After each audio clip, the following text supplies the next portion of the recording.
अस्सलाम वालेकुम नाज़रीन। आज मैं आपके साथ एक बहुत अच्छी रेसिपी शेयर करने जा रही हूँ। आज मैं आपको बगैर आटा गूंदे पराठा बनाना सिखाऊंगी। तो हम 3 टाइप के पराठे बनाएंगे। ये मैंने बनाया है ऑमलेट वाला पराठा, ये सिंपल पराठा है और ये मीठा पराठा है। तो इसके लिए बहुत कम इंग्रेडिएंट्स यूज़ होते हैं। सबसे पहले आपको इसके लिए चाहिए 1 प्याली आटा।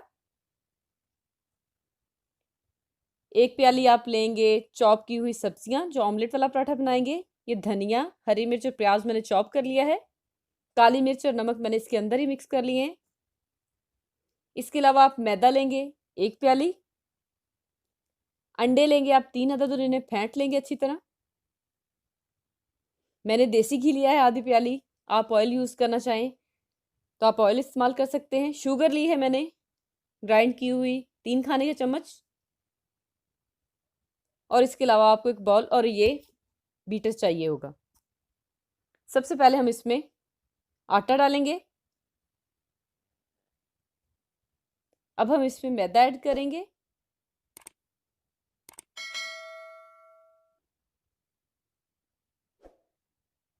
अब हम इसमें पानी डाल के इसे बीटर की मदद से अच्छी तरह मिक्स कर लेंगे। ये देखें, इसे मैंने अच्छी तरह फेंट लिया है और इसमें गुठलियाँ भी नहीं बनी हुई। अब मैं इसमें अंडे फेंटे हुए शामिल कर रही हूँ।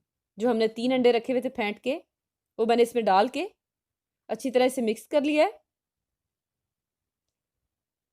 तो ये हमारे सिंपल पराठे के लिए है।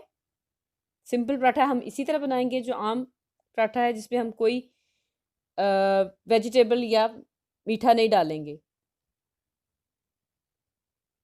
इस तरह आप तवा गर्म होने पे इसे चम्मच की मदद से डाल दें इसके ऊपर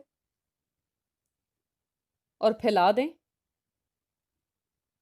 ये देखिए कितनी आसानी से इसकी साइड चेंज हो रही है और ये बिल्कुल ख़राब नहीं हो रहा। चाहे आप इसे लोहे के तवे पे बना लें या नॉन स्टिक पे बना लें, जैसे भी आप चाहें।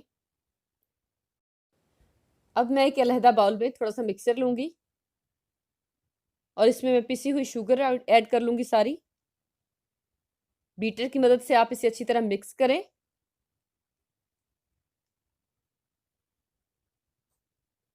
ये साथ साथ मेरा वो जो सिंपल पराठा है वो भी रेडी हो रहा है। ये देखिए ये गोल्डन होना शुरू हो गया।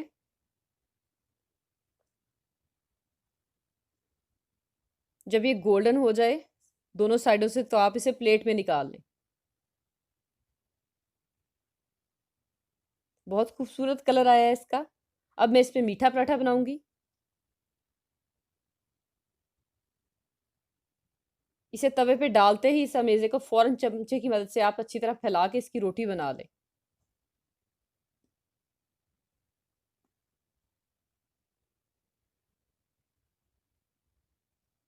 ये देखें, ये मीठा पराठा भी हमारा बिल्कुल रेडी है।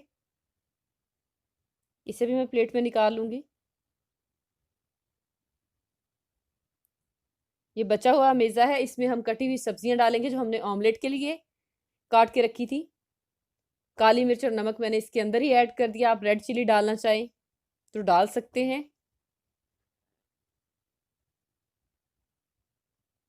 इसे डालते वक्त ख्याल रखें कि तवा आपका अच्छी तरह गर्म होना चाहिए और इसे चम्मच की मदद से फ़ौरन फैला के इसकी रोटी बना लें।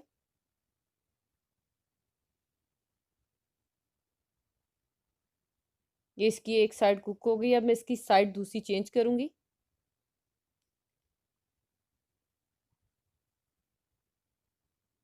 इसे दोनों साइडों से अच्छी तरह पका लें। जब ये गोल्डन हो जाए तो आप इसे प्लेट में निकाल लें।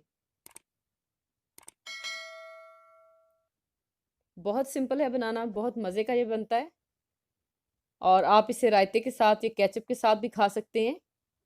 और अगर आप बच्चों को देना चाहें तो आप सादे पराठे पे या मीठे पराठे पे चॉकलेट स्प्रेड वगैरह लगा के फिर भी आप बच्चों को दे सकते हैं। तो एक बहुत ही अच्छी रेसिपी है।